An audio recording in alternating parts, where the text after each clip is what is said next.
नमस्कार बच्चों, कक्षा 12वीं हिंदी ऐच्छिक और अंतराल पाठ नंबर 3। पाठ का नाम है बिस्कोर की माटी और इसके लेखक है विश्वनाथ त्रिपाठी। अब देखिए इसमें वे लेखक ने क्या लिखा है, मेरे पाठ परिचय पढ़ते हैं। बिस्कोर की माटी विश्वनाथ त्रिपाठी द्वारा रचित उनकी आत्मकथा नागातलाई का गांव का एक प्रमुख अंश है। इसमें लेखक ने अपने गांव के जीवन तथा आसपास के प्राकृतिक परिवेश का वर्णन किया है। लेखक ने अपनी माँ के विषय में भी लिखा है। एक ओर वह प्राकृतिक सौंदर्य का वर्णन करता है तो दूसरी ओर ग्रामीण जीवन की विषमताओं को भी उजागर करता है। गांव में पाए जाने वाले फूलों तथा विषैले सांप बिच्छुओं का वर्णन लेखक ने किया है। कुल मिलाकर लेखक ने अपने जीवन के यथार्थ को प्राकृतिक के साथ प्रस्तुत किया है। इसके लिए उसने एक नवीन शैली का निर्माण किया है। आप पाठ के हम मुख्य बिंदु देखते हैं।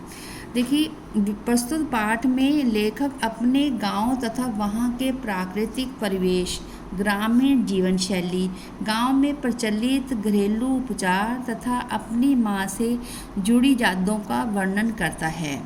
अब मुख्य बिंदु दूसरा, कोयया एक प्रकार का जल पुष्प है। इसे कुमुद और कोकाबेली भी कहते हैं। शरद ऋतु में यहाँ भी पानी एकत्रित होता है। कोयया फूल उग जाता है। शरद की चांदनी में कोयया की पत्तियाँ तथा उजली चांदनी एक सी लगती है। इस पुष्प की गंध अत्यंत मादक होती है। अगला बिंदु देखिए, लेखक के अनुसार बच्चे का माँ से संबंध भी अद्भुत होता है। बच्चा जन्म लेते ही माँ के दूध को भोजन के रूप में ग्रहण करता है।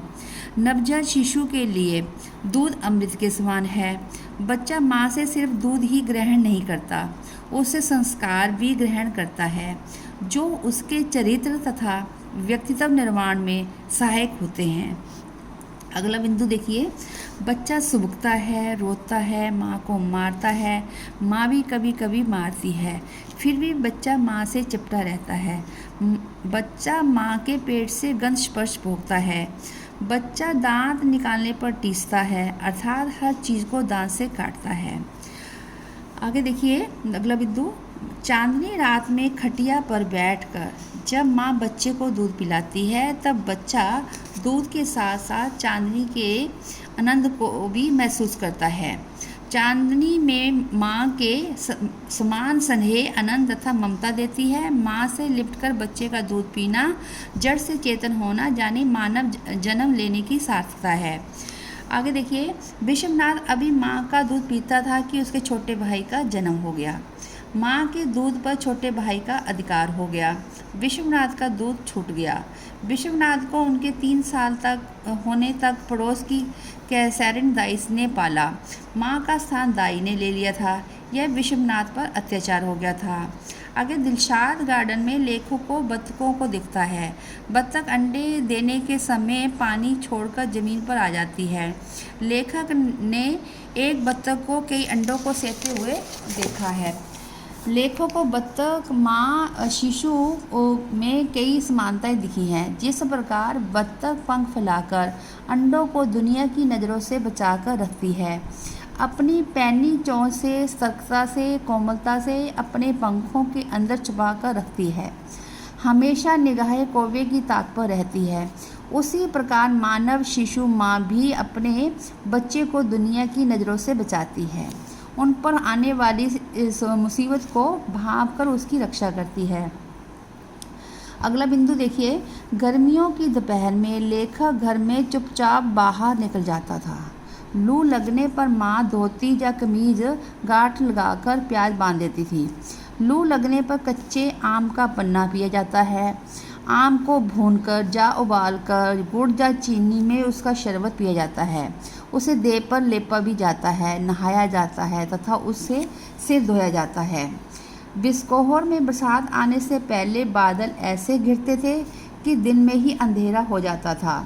बरसात कई दिन तक होती थी, जिसके कारण घर की दीवार गिर जाती थी तथा घर धंस जाता था। बरसात आने पर पशु पक्षी सभी पुलकित हो उठते थे। बरसात में कई कीड़े भी निकल आते थे। हुम्मस के कारण मछलियाँ मरने लगती थी। पहली बारिश में दाद खाज फोड़ा फुंसी ठीक हो जाते हैं। मैदानों, खेतों तथा तालाबों में कई प्रकार के सांप होते हैं। सांप को देखने में डर तथा रोमांच दोनों है। डोढ़ा और गिद्धवा विषीण होते हैं। डोढ़ा को बामन जाति का मानकर इसे मारा नहीं जाता। घामिन भी विषहीन है। घेर कड़ाई बटिया तथा गाउन खतरनाक है, जिसमें से सबसे अधिक गहुन खतरनाक है, जिसे फैंटास भी कहते हैं। गांव में लोग प्रकृति के बहुत निकट है। लेखक के अनुसार फूल केवल गंध ही नहीं देते, दवा भी करते हैं, क्योंकि गांव में कई रोगों का इलाज फूलों द्वारा किया जाता है। फूलों की गंध से सांप, महामारी, देवी, चुड़ैल आदि का संबंध जोड़ा जाता है। गुड़हल के फूल को देवी का फूल मानते हैं। बेर के फूल सूंघने से बरड़े या ततैया का डंग झड़ता है। आम के फूल कई रोगों के उपचार में काम आते हैं। नीम के पत्ते और फूल चेचक में रोगी के समीप रखते हैं। लेखक के गांव में कमल भी खिलते हैं। हिंदुओं के यहाँ कमल पत्र पर भोजन परोसा जाता है। कमल पत्र की पुरीन भी कहते हैं तथा कमल की नाल को कमल गट्टा या बसीन कहते हैं। कमल ककड़ी केवल बिक्री के लिए प्रयोग की जाती है।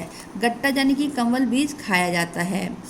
अपने एक रिश्तेदार के घर लेखक ने एक रूपवती अपनी उम्र से बड़ी और औरत देखी, जिसकी सुंदरता लेखक के हृदय में बस गई। लेखक को प्रकृति के समान ही वह औरत आकर्षक लगी। प्रकृति के समस्त दृश्यों, जूही की लता, चांदनी की छटा, फूलों की खुशबू में उन्हें वह औरत नजर आने लगी। लेखक को ये लगा सुंदर प्रकृति नारी के सजीव रूप में आ गई है। लेखक जिस औरत को देखकर समस्त प्रकृति के सौंदर्य को भूल गया, उसे अपनी भावनाओं का इजहार ना कर सका। वह सफ़ेद रंग की साड़ी पहने रहती थी, आंखों में कैसी व्यथा लिए रहती थी। वह इंतजार करती हुई दिखती है। लेखक के लिए वह हर कला के आस्वाद में मौजूद है। लेखक के लिए हर सुख दुख को जोड़ने की सेतु है। इस स्मृति के साथ मृत्यु का बोध सजीव तौर पर जुड़ा है। आओ बच्चे देखिए कार्यपत्र में क्या करना है। कार्यपत्र में है कोयया किसे कहते हैं, उसकी क्या विशेषताएं हैं। आगे बच्चे का माँ का दूध पीना सिर्फ दूध पीना नहीं, माँ से बच्चे के सारे संबंधों का जीवन चरित होता है। आगे देखिए विश्वनाथ पर क्या अत्याचार हो गया था। गर्मी और लू से बचने के उपायों का विवरण दीजिए। क्या आप भी उन उपायों से परिचित हैं। प्रश्न नंबर 5, लेखक विश्वनाथ ने किन आधारों पर अपनी माँ की तुलना बत्तख से की है। अगला क्वेश्चन है प्रकृति सजीव नारी बन गई। इस कथन के संदर्भ में लेखक की प्रकृति, नारी और सौंदर्य संबंधी मान्यताएं स्पष्ट कीजिए। धन्यवाद बच्चों।